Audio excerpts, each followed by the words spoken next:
Iverson draws Jordan now. Watch this.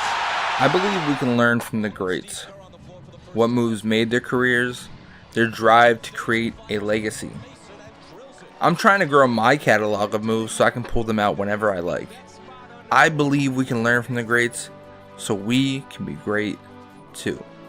On this little mini series, we're going to be diving into some of the greatest signature moves that the NBA has had to offer and trying to add them to our bag. Welcome to Learning from Legends.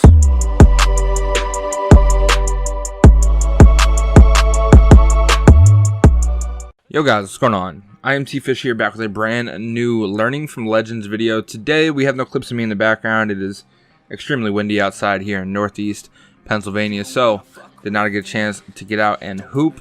And I don't know where my tripod is, so even if I could, one, my shot would be horrible, and two, I couldn't figure out how to angle it if I tried. So today we are diving into arguably the best power forward in the history of the NBA. He's up there with the likes of Karl Malone, Dennis Rodman, Dirk Nowitzki, a lot of greats, and Tim Duncan just happens to be one of the most consistent and I feel like best power forwards that has ever graced the league. Now, he did this off a couple different moves, hook shot, a post spin, but one of the most lethal moves that Tim Duncan ever had was the bank shot.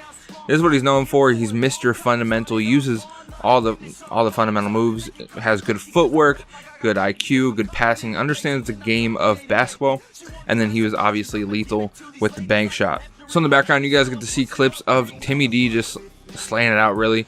Now, real quick, a little bit of background about Tim Duncan. 6'11", 250 pounds. He averaged 19 points a game and 10.8 rebounds throughout his entire career, and he played with the San Antonio Spurs for what feels like, I think it ended up being just shy of 20 seasons, maybe 19. He won 5 championships, one in 99, one in 03, 05, 07, and then most recent one, 2014, where Kawhi really came out. 99 was where David Robinson was also a monster.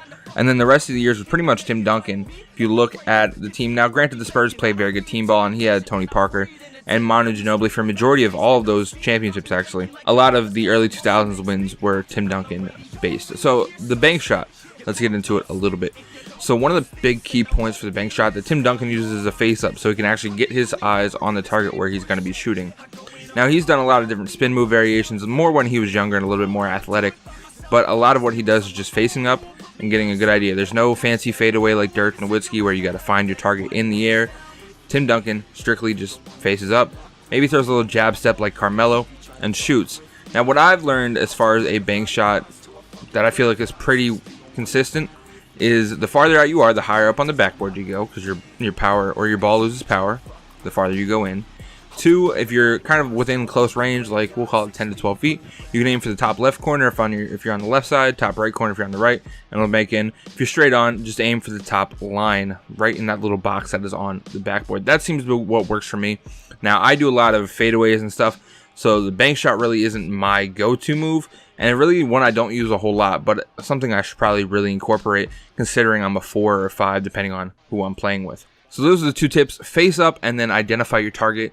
Again, right corner, left corner, right on the top of the line, whatever you want to do, just aim for the box, and the ball has a pretty high chance of going in. My dad played center in high school, and a lot of what he did was worked off the box, his post ups, his drop steps, even bank shots as well, because you know how dads are. They throw on their loafers and they get out there and they start shooting bank shots. Hopefully you guys enjoyed the video. If you did, don't forget to drop a like, comment down below, let me know who I should do next, and subscribe if y'all enjoyed. We're on the road to 1,000 subscribers, hoping to hit it here in the next few months. We're going to grind out 2 videos a week, one on Tuesday, one on Friday, both at 5 p.m. Also, I do a podcast that drops at 8 p.m. on Thursday. You guys can check that out in the link down in the description below.